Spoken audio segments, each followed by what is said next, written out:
Hey everyone, and welcome to another episode of the Little Marketing Podcast, where we provide you, Australian small business owners, with smart and tangible marketing advice for your small business.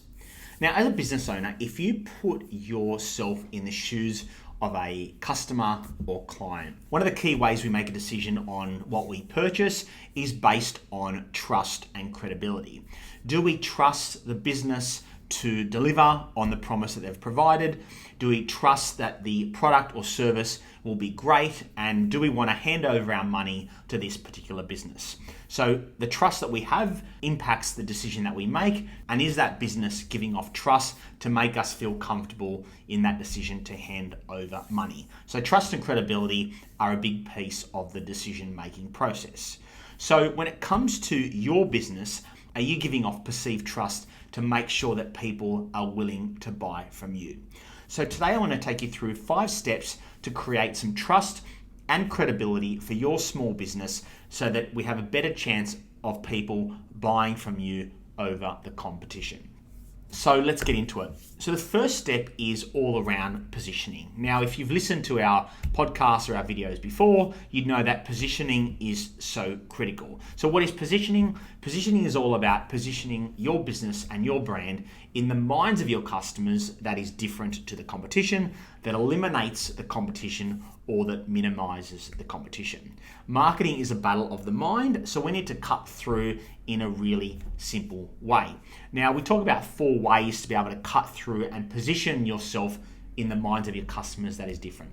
So 1, it could be based on the service or product offering that you provide. What is it that you do a little bit differently? What is it that you focus on? Secondly, it could be the audience that you focus on. Is there a particular audience that you communicate to and that you offer your product or service to?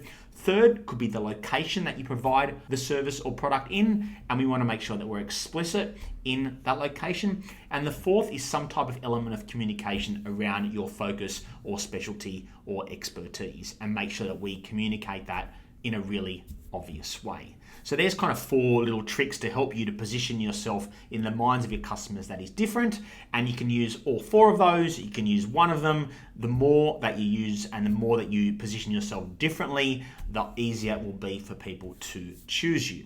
Now, that's great. We've done step 1. We've eliminated some of the competition, or we're doing something differently to the competition. That's perfect. Now we need to think about how do we now communicate that positioning and that point of difference. So given that we live in such a digital age, we want to make sure that you build a website that reflects that positioning. So let's talk about that process a little bit. So the look and feel and messaging of that positioning needs to be really obvious on that website. So with a website and a website design, I would strongly recommend you use a professional to design it so that you give off trust in the look and feel of your message. You don't want people to come to your website and then they don't trust you because you look a bit dodgy, or they feel like it's not a needs match for them. So you want to make sure that that website looks so good, and so that you give off that trust and credibility and make people feel comfortable that they're able to hand over their money to you, or inquire to you, or do a free trial, or whatever it is that your business does. So that website is really key in terms of the look and feel, and then the messaging. So we spoke about that first step in terms of positioning. So that positioning and that key message, we want to make sure that we reflect that on the website. So for example, on the main homepage website banner, we want to make sure that we communicate that key message in a really simple way, and that we use that message also throughout the content and the wording of the website. So there's that consistency throughout the site, and we're reinforcing the ability for people to trust us.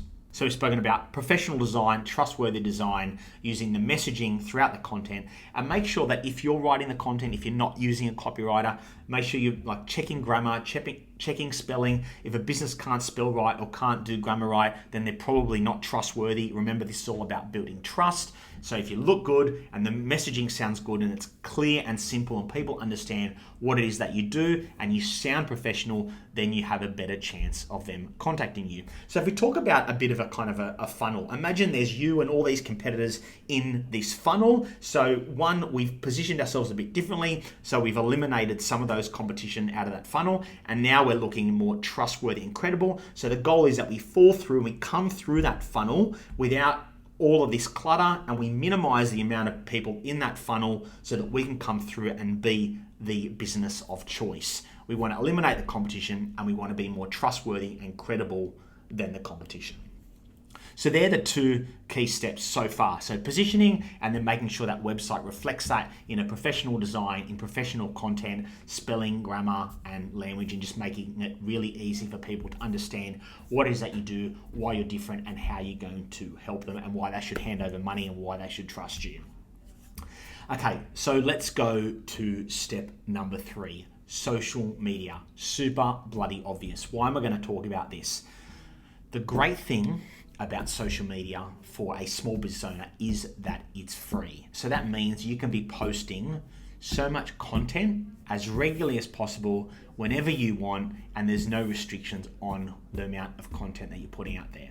Now, we want to make sure that we set up those platforms. Now, every business is a bit different, but the basics, Instagram, TikTok, and YouTube, kind of the basics definitely for video, and we want to make sure that we set up those platforms. Now, the bonus here is that because you've set up your website, you've got a design and a look and feel and message, you've got content, so you can use that imagery, that look and feel from the website and use it on your social platforms, or the descriptions and all the information that you've got on your website, you can use that on your social platforms as well. Again, to create that consistency, the more consistent you are, again, we're building that trust and credibility. So that when people are searching for you, they've gone, right, website makes sense, social media makes sense, all consistent, and I understand what it is they do, and the look and the messaging and the look and the feel and the design and the words, everything looks trustworthy, and I feel like I want to give these guys a crack.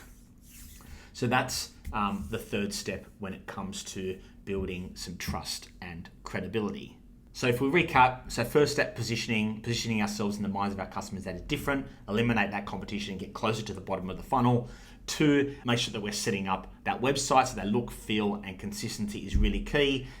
Eliminate the competition, look more trustworthy, even less people in the funnel doing social media on a regular basis, which leads us into the 4th step, which is all about consistency. So when we talk about consistency, there's 2 key areas. So we want consistency in that look, feel, and message. So remember, we said to use whatever you've created from a positioning, use that on your website, use that on your socials, and then in terms of the design, the look and feel that you've used on the website, use that across your social platforms as well, and in the constant content that you're putting out there. So we've got consistency in look, feel, and message, and we're not wavering from that. As a small business owner, it is so easy to waver from the look and feel or from the message that we're putting out there because we get bored. We always want to build and create, or maybe business, you feel like you haven't got the traction that you thought you'd get after 3 months. Remember, it's not going to happen overnight. As a business owner, it's easy to get bored, and so you want to try different things and stuff. Just stick to your positioning and make sure that we are consistent in that. Now, the other consistency element, we spoke about look, feel, and message, then it's about frequency. So if we talk about frequency, there are really no restrictions when it comes to social media and how often you can do that. You want to make sure that because there's no restrictions, do it as often as possible. It all comes back to how hungry you are to achieve things in your business. If you can create content all day long, then do it. Or we have clients say to us, how often should we be posting? Post as often as possible. Remember, if people don't want to see you all day, they don't have to. But if they're looking for you and they love your content, they will never be short of content if you're posting on a regular basis. So it's about consistency. Now, as a small business owner, time we know is an obstacle. So put a plan in place, create some habits. Maybe like first thing in the morning is your time to create content. Maybe over lunch is your time to create content. Maybe after dinner is your time to relax and chill, and when your brain works best, maybe it's about creating content then. Maybe create content across all 3. Maybe create it all day. There are no rules on when you should create content or when you should post. It's about just creating a habit for yourself that works to make sure that it actually gets done, and so that you are communicating consistently across your social platforms. And the bonus here is with the content is that you can be using some of that content on the website as well. So if you set up Once you set up the social platforms and you're communicating consistently, build that into your website also, so that there's constant content on your website too. So again, there's all this trust and credibility and expertise, and you're communicating what it is that you do and why you're different on all your social platforms, so that over time that trust builds. People see the consistency, they know how you're going to help them, and if there's someone that's communicating that expertise on a regular basis versus someone that isn't, again, you're building more trust than the competition. And also if you're communicating that positioning consistently as well, you're doubling down and you're doing even more than the competition is doing, and you have a higher chance of cutting through. So if we recap the 4 steps so far, so positioning, then we've got creating a professional website, trustworthy website, then it's about setting up your social platforms, then it's about communicating from those consistently and also then putting those on the website. And the 5th one, because you've got all those foundations set up, from the outside, people, even if they don't choose you, can start to see that you're a trustworthy and credible business. So what I want you to do now is start to reach out to online publications. Now, what do I mean by that? There are so many industry publications that need free content. So the journalists, the writers for these websites want people to give them content that they can publish on their website that has been written by subject matter experts. So what I want you to do, I want you to look up 10 online industry publications within your industry, find the email address of the journalist or the editor. Generally on their website, they'll have that email address, or they'll talk about submitting a contribution. I want you to send 10 of those. I bet you're going to get at least 1 or 2 of them that will come back to you and say yes. When you contribute to them, make sure you're sending all your social channels so they can see the content that you've got. Make sure you're sending your website and a bit of a bio about what you do, which will then earn some trust with the journalists or editors, which will make them feel comfortable that you can publish content on their website. So send those requests through. As I said, research about 10. I'll bet you get at least 2. And then once you get those, what will happen is you write that regular content for that online publication. And then once it's published, generally they'll let you know, or ask them if they don't let you know. And then you can then share that link and content that you've created on all of your social platforms. And you can also build some pages on your website that talk about in the media. So publish those content articles on your website so that people can see that you've contributed. So you're publishing it on your website, you're publishing it on social, which gives even more trust and credibility to you and your small business. So we've got positioning, being really consistent in that, what we do, why we're different. Secondly, professional, credible website. Thirdly, social media platforms. 4th, doing it consistently, so heaps of content on the social platforms and website that's updated regularly. And then 5th, contacting online publications for you to be able to send content through, which they will publish, which you can then publish on your website and on your social media platforms. So you've got all this trust, all this credibility, all this content, all this expertise to make people feel even more comfortable that they can trust you, that they can subscribe, that they can buy from you, that they can use your service, and make them even feel more comfortable. And if you're doing all of that more than your competition, you're positioning yourself differently to the competition, then you have a higher chance of them buying from you and then being a customer and client from you. Remember, trust is one of the biggest hurdles in people choosing you over the competition. So make sure you're building trust and credibility with those 5 really key and tangible tactics to help you to cut through and make more money in 2025.